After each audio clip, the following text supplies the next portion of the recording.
Pano ndipanyasa voice box pamene mabwera ndi amalawi osiyanasiyana amapeka maganizo awo osiyanasiyana pamene ndale zathu katisiro ka dziko komanso tsate bwino kwa malamulo kuyendera kuno kwathu ku Malawi. Ndelo tabweranso ndi abambo Samuel Lwara, iwo ndithu akufuna kuwauza mtundu wa Malawi nkhani ziwiri zitatu makamaka iwo akuyamba ndi kuyamikira mpingo wa Katolika pamene ndithu anayendetsera mwambo onse omulira wachiwiri wa mdziko la dziko lino amene anatisiya pa ngozi ya ndege kuno ku Malawi. Imenewa ndithu anali olemekezeka Dr. Saulos Claus Chilima. Nkhani yachiwiri imene ndithu Samuel Lwara akukamba njokuti amalawi kuno nthawi zambiri makamaka atsogoleri athu safuna kuvomereza pamene zinthu zawakanika makamaka poyendetsa boma akuti andale athu safuna kuvomereza kuti zinthu zawakanika ndipo asire ena kuti apitirize kuyesera kuti mwina dziko lino alisunthe alipititse pena. Nkhani yachitatu iwo andithu akunenanso kuti ngati kuli kufufuza ngozi ya ndege iwo mukuona kwakuona ngati kuti ndege imene ija tisakambepo za black box chifukwa black box mndege imene muja munalibemo ndipo ngati ma investigators anene kuti mundege muja apezamo black box Samuel Lwara mukuona kwawo ife tibomboni akuti wachaona ngati kuti akunama chifukwa ndege imene ija mukuona kwawo akuona ngati kuti imayenda opanda black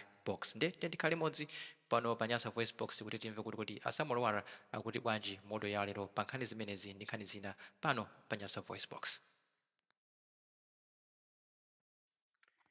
Yes, good evening, my comrades. Mwaswera bwanji nonse. Ine ndasikira bwino. As usual, timapakaita seka kaeka. Kodi awawa anthu amalawi titi bwanji wene papa. Comrades, I know we're in morning time or morning period. Tikuchita moni maliro a vice president. Munthu amene tinamkonda kwambiri Malawi. And chilichonse on daily basis.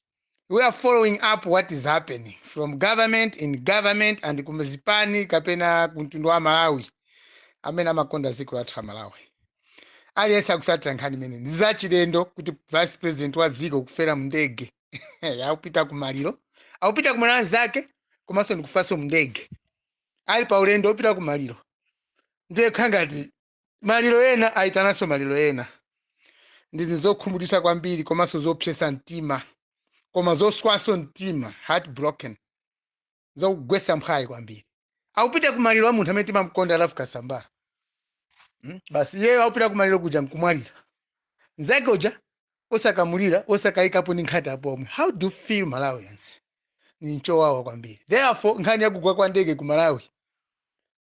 No one should be silenced akamalira. Palibe. No one should be silenced. Kapena kopyezedwa, kumangidwa, kapena chani ndio kuti Malawi panepo palibe. Then why do we do politics in Malawi? And why do we talk about freedom of expression? Chinthu chachitika chachilendo pakati pa ife situkamira tikangokhala cheteya. So sitiziwa kuti kodi mawa atasatire zathu apitawo ni ndani. So as human beings we must have that sense of humor. Kumaganiza kodi zachitika pezeka khala zachitika kwa mbele wange winiweni. Kapena abale awo a vice president akuva bwanji ndimezi kuchitika papa. Ndi ma stories amene akuveka ena kumangidwa apo anthu ena kumangidwa pamaliro ambale wawo. Mpaka mbusa wa Livingstone Synod kumangidwirapo pamaliro a vice president. This is not good. When you say period of mourning zina azimchepeseko zomangana za Malawi chonde chepesana. Tendi chepesa zomangana. Inde zabwino kumangana. Chwa mkamanga munthu chimapindula amene mwamangisa munthu uja koma pindula yake silimapita kutali ya chinthu chimene they say whosoever dig a pit shall fall in it. Anayimba Bob Marley amene amakumba zenje kumkwina zake zenje kuti agweremo nthawi zamasakhala iye uja wakumba zenje amazagweramo waiwala fosholo kuli mazuwa ndaiwala fosholo mzenje muja athamange chonje aone wagwera mzenje momuja. That's what it means. So I'm very sorry with this development. Simafuna kuyankhulapo zakumangidwa kwa Reverend Anga achaichilanga kumpoto kuno. I didn't want to say anything because Livingstone Synod kumbuyo uko it was very much in support of this government. Kwambiri achagwerana ndi support ya mbiri through Livingstone Synod. Even mina mavota awo ena kumpoto. The Synod helped chakwera to be pampando president. Koma lero zichitika ziti busa ku Livingstone Synod akumangidwa. This is something that I've been saying all along. Antha kumpoto. Pamene papa tizoona bwinobwino zathu andale. Tiwaone makola bandale. Zangati tolanga kuse kuti nangisa visopo vitu cha kuno kumpoto. as the Livingstonian Synod. We don't want our reverends kukakhala pa vigil. Kulilongwe. Mulisika wao wakakika pankhani ya kukhafika nyifo ya vice president. We should not accept this as northerners, as Malawians. Kaka kana busa ublanta wamangidwa pa mali amene wao. It's not good. But I'm happy also, mulungu watithandizaso kwambiri. Maliro amene achitika asarosi mana achitika a vice president. The Catholic anatilimbisa mtima kwa basi. Anapemphera bwino kopya. Aliyese Malawi wampingo from various type of wampingo siyana tinamvesesa bwino. Roman Catholic alira maliro a vice president wa ku Malawi. Oh, kwa mwabwino kwa basi. Palibe busa amene analalikira pa Malawi South Chilima kwamba kunyumba kuyamba konkuno kumene kunzimba kunakuchitika kuna gwandege kuno. A Roman Catholic apemphera bwino kwambiri. And it's quite unfortunate kuti boma after that good preaching yapa maliro a South Chilima aboma kumamanga anthu ena amene akulirapo njira zosiyana kama mafoni kama WhatsApp group kama chani kumamangidwa. It's quite unfortunate for government. It's quite unfortunate Malawians. A Roman Catholic panopa taona ni madokulia pamba kwa farisika. Leloli Livingstonian Synod kwamba zulo chimangidwire ni Reverend Gondwe amene akuzorozoro CCP chimangidwire ni basi Mario Joseph kwa CCP CCP naonso alilaso kuopya Mario Saros Chilima. What does this tell to the government? What signal is going to the government? A Roman Catholic muntu wawo anamwe analira bwino kwa basi. Sana nyozepo mtundu wina, sana nyozepo chalichi, sana nyozepo wandale, anango yankhula amene maliro amene akulilidwira. Ani maliro amene atisiwo yamba uchitika ku Malawi. Maliro ndi ambiri azibusa amalalikira, ma pastor, ma bishop ata amalalikira. Koma ulali kunali ku Roman Catholic. I give Roman Catholic 100% kuziwa kulira maliro kumunoko. Komanso, I give now another 75% to the Livingstonian Synod. Menali achitira kumpempherera ndi kumuchingirizira mbusa wao atamangidwa pankhani yosaoneka bwino yemwe panopa ampasa belo mazulalo. So Malawians, let me tell you Malawians, ena madabwa kuti Lwara wakamuyankhula mauna chani. I don't look at your money first of all. I don't look at your stupid politics secondly. Thirdly, I look to my God. Neni maona mulungu wanga atu amene anakulenga inuyo muchifanizo inuyo ndi inaita nagidwa muchifanizo chake. Koma ife sana ngotilenga ena afa nangotilenga usati muchifanizo cha mulungu cho ayi anatilenga kuika monso nzeru za pang'ono za mulungu uyo anatilengayo tinatenga kuti nzeru pang'ono sita nangotilenga muchifanizo cho amene anangolenga muchifanizo chache mulungu ndanza athu andalewa osaikamo wisdom. The Malawian politicians anangolengedwa mchifanizo cha mulungu koma alibe wisdom sana apase gaulina la chikondi anzathu andale ali boma. Gaulina la chikondi sana apase mulungu ayi. Chikondi chija, chisoni chija anatipasa ife anthu. Ndikuti pasaso maso omaona zisiru za ndale muziko timaziziwa. Chiwa mulungu anatipasa wisdom. Pamene andalewa anango apasa chifanizo cha mulungu. Koma ife anatipasa chifanizo ndicho general. What I'm trying to try to say is this. The message I want to send you now. My message is very simple today. Komabe have to think over it. Don't just listen to it and keep quiet. Think about what I'm trying to tell you, Malawians. The first thing is kwabula my investigators out Germany. Enake asangira di boma ndimena asangira sinzio. But what they will discover, these people, black box saipeza mdege mene mucha. Believe me or not. Mdege mene jagadimali black box ya Malawi ndi ukaika. Gadima Germans ananoti mene jamali black box, that's a lie. Mdege mene jasinu kuya black box mene mucha. Ndani mulungu ananipasa nzeru. Anandipilenga mulungu mchifa. Goma mndege manager mulibe black box. Even mtafusa mwina zandege ja mtafufuza. Kwamba mimi nabwera ku Malawi. Mwina black box ndege manager munalibe. And I believe mulibe black box. Mulibe black box. So what will happen that black box mulibe? That black box mulibe mdege muja. Investigation is nothing. Palibe manager. So the best was just to conduct a local investigation. Bas. Sanamzane pa. Mdege meja ngamira black box guys. Malawians. Muzandi fusa muzandi uza sigulina. I don't think that plane ndege manager nali black box. Sinakwerepo ndege manager. Koma I don't think ndege manager mnali black box. Mnalibe. Suti kamena nacho samo, ai. Koma ndege manager mnalibe black box. Inapa malemo watu haja. To me, that is poor security mene nalipo. Nga ndege manager imagwira ntchito opanda black box. Amala it is very chisoni. Ayesa ganze paeka. Suti yamba lero nthawi yabakiri ndege manager imauluka. Nthawi kamuzu nthawi ndege manager imauluka. Black box nalibe. Koma in this modern civilization, chifukwa chani ndege okhala opanda black box. Kumauluka mziko lathu ngati nili la Malawi. It's a sign that we have got very poor non-concerned people. Mnoma mwana nankandi anthu andale basi. Opanda chili chonse. That is another part of the story. The other thing is like this, Malawians. When ineyo ndikamakhulupirira munthu, I believe a Malawian. Pasiko la pasi ndikamba kukhulupirira munthu, ndimamba kukhulupirira munthu wakwathu wa ku Malawi. That's why, chifukwa chani ndimakhulupirira munthu wa ku Malawi. I believe and trust a Malawian politician. I believe and trust a Malawian academician. I believe and trust a Malawian graduate. I believe and trust Malawi constitution.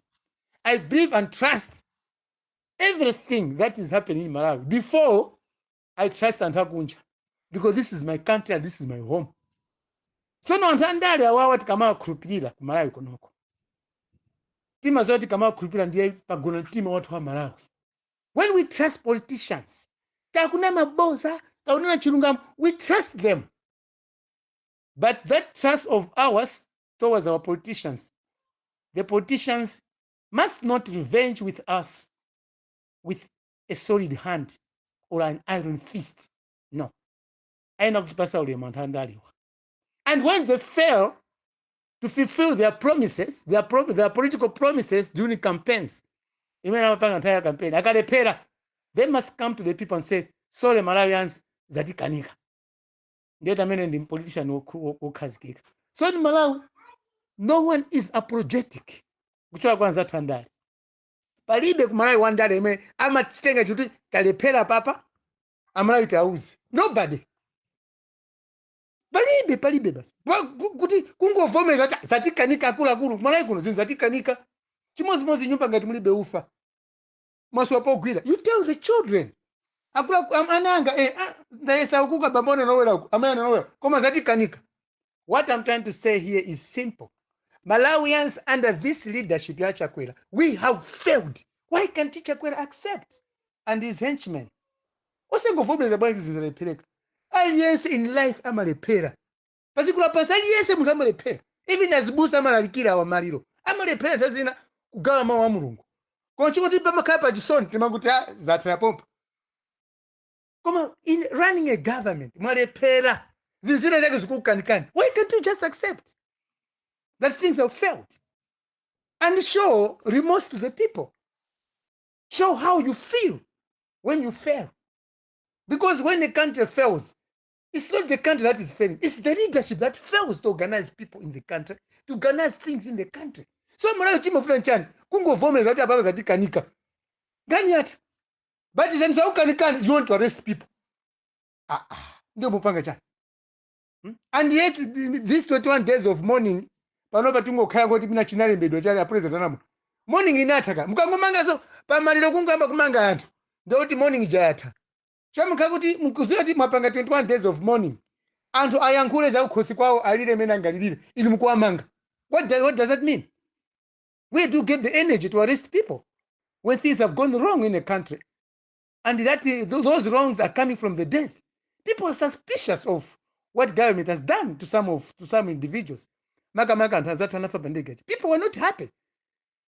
Everyone wants to protect his life. And we expect government to protect us, to protect our lives. But what happens is, why? Why do you arrest people? You send them to jails that are not even innovative. Mukwatuma masels onunka, mulisabwe, mulisikizi, mulinkunguni, just to punish somebody. Because you have failed to manage things of the country. You have failed to manage the people. You have failed to do the right things for the country. Basi mamangana. Ani mupindo hapo chana. So, ndeo imene kupangika, mali wamene akufuna bwese chisokonezo. Siku cha Malawi na metu bwesa chisokonezo. Amene tina panga boma ilili. Why I'm saying tinapanga boma? We made this government.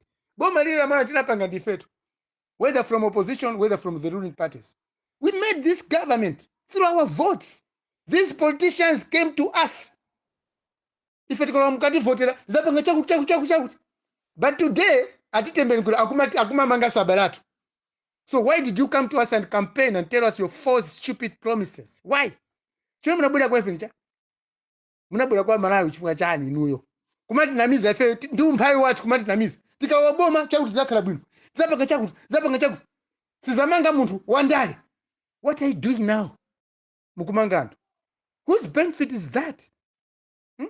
Mupindu wapo chani inuyo. And yet you know it's only 5 years to be in office. Why akumpasa 5 years? Question makupasa 5 years ukhala pamene popo. Democracy matter. Mwale Mukalephela 5 years apase ni anzano akhalepo. Mwina angasinthe zinthu. So you have to know our politicians in Malawi. Maboza mupangawa. Si utikapena to save tima zitenga ya. Ena tima ona patali. Si utikapena tingaope zo mangidwa zo hai. Amene mkwamanga ndo omwe wa mangidwa. Koma ife tikuza nchilungamo. I am telling you the truth as Samuel Lwara. Politicians in Malawi learn to tell the people the truth. When you fail to organize or to manage or to run the affairs of government, resign.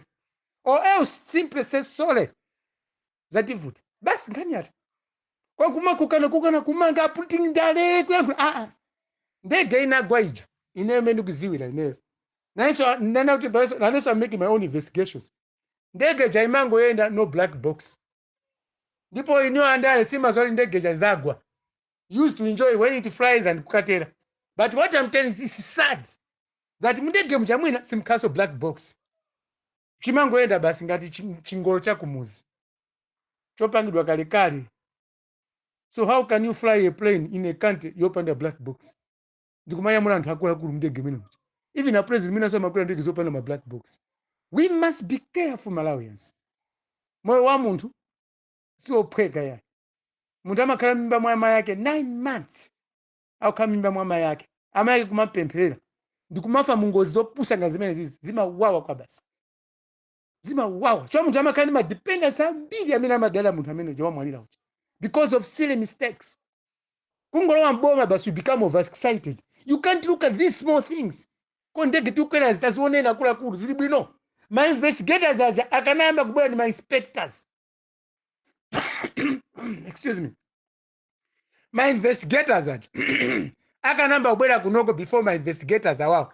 Akanamba kubwera ma aeroplane inspectors. Kungolowa mboma achakwera kanaita na my inspectors to inspect all the planes. Ndege zonse kanazipanga inspect. Chwazi kwera ndege nda president nda vice hao. Suti kama nazi kwera anthu ya. Nda presidential plane tachita check ndege yokwera zikauti ndege zimene zizi acho kama DPP azona bwa ndege zimene. Ko mavuto la mana kuthamangira pampando. Tintati ngoti ngono mmatiwala maura pasogolo basi. Muona ndalama kudya bwino kushaina convoy cha zeri maona. Koma choyamba my inspectors atabwere. Akanabwera my inspectors.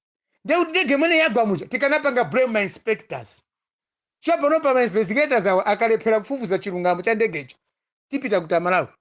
Where are we going as Malawians? Mukadena kwanda koma kanabwera my inspectors. Poyamba hapo. Anapanga ndege zija. Kwa itana tini ndege kumala zomwe zikuluka kwanti kuzikaikira. Tana wamboma ndizi azikwera president. Muzione ndege zimezi. They go for inspection. Mina penga maiko anzatu. Kwa ndale zitu ndugwesa natu.